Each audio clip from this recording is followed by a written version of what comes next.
ആയിട്ടും ആ വ്യക്തിക്ക് അതൊരുപാട് സന്തോഷം നൽകുന്ന ഒരു വാർത്തയായിട്ടാണ് ആ വ്യക്തി കരുതുന്നത്.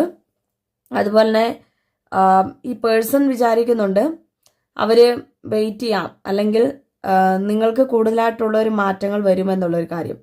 അപ്പോൾ ഇങ്ങനെയുള്ളൊരു കാര്യങ്ങൾ മാറ്റം വരുത്തുകയാണെങ്കിൽ മുൻപോട്ടുള്ള ഫ്യൂച്ചർ നോക്കുമ്പം നിങ്ങളുടെ സിറ്റുവേഷൻ കുറച്ചും കൂടി ഇമ്പ്രൂവ് ആകുമെന്നാണ് കാണിക്കുന്നത്.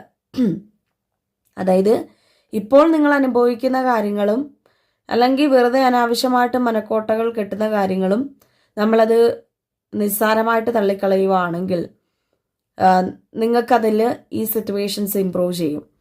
അപ്പോൾ പലപ്പോഴും ഇതിൻ്റെ അകത്ത് നിങ്ങൾ വെറുതെ തെറ്റിദ്ധരിക്കുന്ന കുറച്ച് കാര്യങ്ങളുണ്ട്. അതായത് ഈ പേഴ്സണ് മറ്റൊരു റിലേഷൻഷിപ്പ് ഉണ്ടെന്നും, അല്ലെങ്കിൽ ഇപ്പോൾ അവർ ഫ്രണ്ട്സിനോടോ അങ്ങനെ കുറച്ച് ആൾക്കാർ അടുത്ത് നിൽക്കുന്നവരോട് മിണ്ടുമ്പം അവരുമായിട്ട് ബന്ധമുണ്ടെന്നും, ഇല്ലെങ്കിൽ നിങ്ങളുടെ റിലേഷൻഷിപ്പിൽ പലപ്പോഴും വഴക്കുകൾ വരുന്നത് തേർഡ് പാർട്ടി കാരണമാണ്. അപ്പം തേർഡ് പാർട്ടിയുടെ കാര്യം ഇങ്ങനെ എടുത്തെടുത്ത് നിങ്ങൾക്ക് രണ്ടുപേർക്ക് അറിയാവുന്ന ഒരു വ്യക്തിയാവാം. അപ്പോൾ തേർഡ് പാർട്ടിയുടെ കാര്യം ഇങ്ങനെ എടുത്തെടുത്ത് ഇടുമ്പോൾ അവർക്കത് ഇഷ്ടമില്ലാതെ വരുന്നുണ്ട്. കാരണം അവരെ വെറുതെ തെറ്റിദ്ധരിക്കുന്ന എന്തിനാണ് എന്നുള്ള രീതിക്കാണ് അവർ ചിന്തിക്കുന്നത്.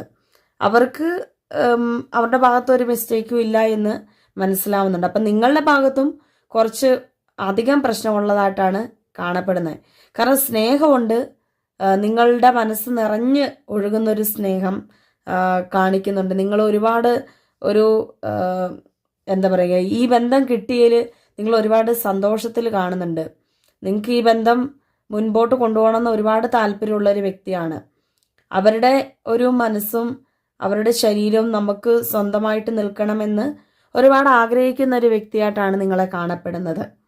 അപ്പം ഇങ്ങനൊരു ബിഗ് ഹാപ്പി ചേഞ്ചസ് വരണമെങ്കിൽ, നിങ്ങൾ ആഗ്രഹിക്കുന്ന പോലെ ആ വലിയൊരു സന്തോഷം കടന്നു വരണമെങ്കിൽ നിങ്ങളുടെ ഭാഗത്തു നിന്നുള്ള ചെറിയ ചെറിയ മിസ്റ്റേക്കുകൾ കുറയ്ക്കുവാണെങ്കിൽ നിങ്ങൾക്ക് കുറച്ചും കൂടെ ഇമ്പ്രൂവ് ആകാൻ സാധിക്കും. അതുപോലെ തന്നെ ചിലപ്പോൾ നിങ്ങൾക്ക് വാശിയൊക്കെ ഉള്ള ഒരു വ്യക്തിയാവാം, വാശിയും, പക്ഷെ നിങ്ങൾക്ക് ഒരു 5 മിനിറ്റ് പോലും അത് വാശി നിൽക്കത്തില്ലായിരിക്കാം. ചില സമയങ്ങളിലൊക്കെ നിങ്ങൾ പിണങ്ങി നിൽക്കുവാണെങ്കിൽ വാശി കാരണം അവരുടെ അടുത്ത് മിണ്ടുന്നില്ലായിരിക്കാം.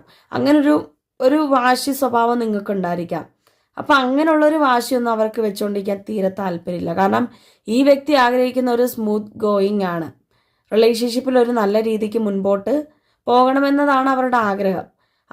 ഈ ചിലപ്പം നിങ്ങളുടെ സ്വഭാവം എന്ന് പറയുമ്പം ഇവർക്ക് ഇഷ്ടപ്പെടുന്നില്ല. ഇതിൻ്റെ അകത്ത് പലപ്പോഴും ഈ വ്യക്തിക്ക് മറ്റുള്ളവരൊക്കെ റെസ്ട്രിക്ഷൻസ് ചെയ്യുന്നുണ്ട്. ഈ വ്യക്തിനെ വേണ്ട, ഇത് വിട്ട് കളയുക, അവളുടെ അല്ലെങ്കിൽ അവൻ്റെ സ്വഭാവം കൊള്ളത്തില്ല, നീ മാറിപ്പോകുന്നൊക്കെ